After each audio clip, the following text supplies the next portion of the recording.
Hello friends, welcome back to my YouTube channel. જય શ્રી કૃષ્ણ. તો આજે આપણે બનાવીશું વ્રત કે ઉપવાસ માટે આપણે ફરાળી નાસ્તો બનાવીશું. તો ખૂબ જ ઓછા સમયમાં અને ખૂબ જ ઓછા તેલ કે ઘીમાં આ ફરાળી નાસ્તો તૈયાર થાય છે અને સાથે આપણે ફરાળી ચટણી પણ બનાવીશું. તો ખાવામાં એકદમ સોફ્ટ અને બહારથી એકદમ ક્રિસ્પી આ નાસ્તો તૈયાર થાય છે. તો રેસીપી ગમે તો વિડીયોને લાઈક, શેર અને કમેન્ટ કરજો. તો ચાલો રેસીપી શરૂ કરીએ.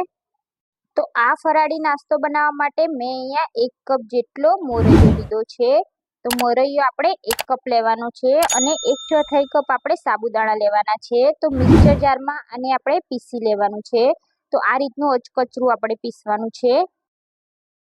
તો તૈયાર કરેલા આ લોટને આપણે એક બાઉલમાં કાઢી લઈશું. તો 1/4 કપ જેટલું આપણે દહીં એડ કરીશું અને આ નાસ્તો ફરાળી છે એટલે આપણે અહીંયા ફરાળી મીઠું એડ કરવાનું છે અને આપણે શેકેલા સિંગદાણાનો ભૂકો એડ કરીશું. તો 4 ચમચી જેટલો આપણે સિંગદાણાનો ભૂકો એડ કરીશું. 1 ચમચી આપણે આદુ અને મરચાંની પેસ્ટ એડ કરીશું. તો ઉપવાસમાં લસણ નથી ખવાતું એટલે લસણ એડ નહીં કરવાનું અને 1 ચમચી જેટલા ધાણા એડ કરીશું. તો મેં અહીંયા એક કાચું બટેકું આ રીતે ખમણીની મદદથી ખમણીને એડ કર્યું છે. જો તમને દૂધી ખાવાનું પસંદ કરતા હોય તો તમે દૂધીને પણ ખમણીને એડ કરી શકો છો. તો બટાકું તમારે બાફીને એડ કરવું હોય તો પણ કરી શકો છો, પણ કાચા બટેકાનો સ્વાદ સરસ આવે છે. 1 ચમચી આપણે ખાંડ એડ કરીશું અને અડધી ચમચી આપણે મરી પાવડર એડ કરીશું. તો આપણે મિશ્રણને મિક્સ કરી લઈશું. તો હવે આપણે આ મિશ્રણમાં પાણી એડ કરવાનું છે. તો અહીંયા આપણે પહેલાં થોડું થોડું પાણી કરી અને મિશ્રણ રેડી કરવાનું છે. તો મિશ્રણને આપણે એકદમ પતલું નથી કરવાનું, મીડિયમ થિકનેસ આવે તેટલું જ આપણે મિશ્રણને મિક્સ કરવાનું છે. તો આ રીતનું મિશ્રણ થાય ત્યાં સુધી આપણે પાણી એડ કરવાનું છે. તો લગભગ 1 કપ જેટલું પાણી અહીંયા એડ થશે. તો મિશ્રણને આપણે સારી રીતે મિક્સ કરી લઈશું અને આપણે આને ઢાંકીને 10 મિનિટ જેવું રેસ્ટ આપીશું, જેથી આપણો લોટ એકદમ સારી રીતે સોફ્ટ થઈ જાય. તો 10 મિનિટ જેવું થઈ જાય એટલે આપણે આવી એક નોનસ્ટિક પેન લઈશું. તેમાં આપણે 1 ચમચી જેટલું ઘી એડ કરીશું અને ઘીને આપણે આ રીતે ગ્રીસ કરી લઈશું. જો તમારે તેલમાં બનાવવું હોય તો તમે તેલ પણ એડ કરી શકો છો. તો હવે આપણે આમાં વઘાર માટે તલ એડ કરીશું. તો 1 ચમચી જેટલા આપણે તલ એડ કરીશું. તો ઉપવાસમાં રાઈ ના ખવાય એટલે આપણે તલથી જ વઘાર કરવાનો છે. થોડાક એવા મીઠા લીમડાના પાન એડ કરી દઈશું અને આપણે જે બેટર બનાવ્યું છે તે એડ કરીશું. તો બેટરને આપણે આ રીતે પાથરવાનું છે. અહીંયા ગેસની ફ્લેમ તમારે સ્લો રાખવાની છે. તો આપણે જેમ હાંડવો બનાવીએ છીએ તે જ રીતે આપણે બેટરને આ રીતે પાથરવાનું છે. તો અહીંયા આપણે કોઈ પણ જાતના સોડા વગર જ આપણે આ હાંડવાનું બેટર તૈયાર કરેલું છે. તો બેટરને આપણે એક જ લેયરમાં આ રીતે પાથરી દેવાનું છે.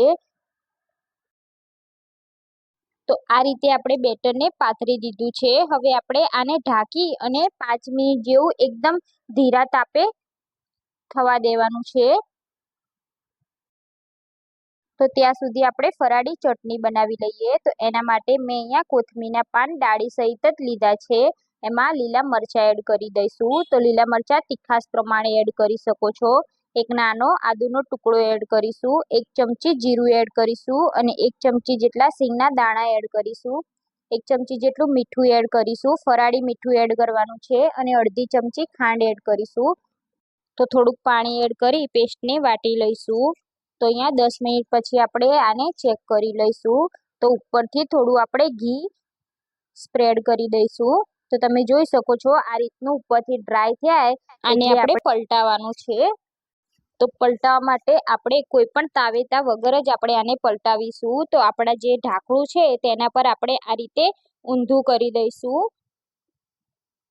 તો તમે જોઈ શકો છો આપણો એકદમ ક્રિસ્પી એવો ભાગ તૈયાર થઈ ગયો છે. હવે આપણે એને બીજી સાઈડ પણ આ રીતે શેકી લઈશું.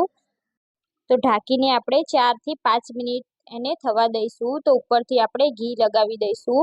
જો ઘી પસંદ ના હોય તો તમે તેલ પણ લગાવી શકો છો. તો 4 થી 5 મિનિટ પછી આપણે જોઈ શકીએ છીએ આપણો એકદમ ક્રિસ્પી હાંડવો તૈયાર થઈ ગયો છે.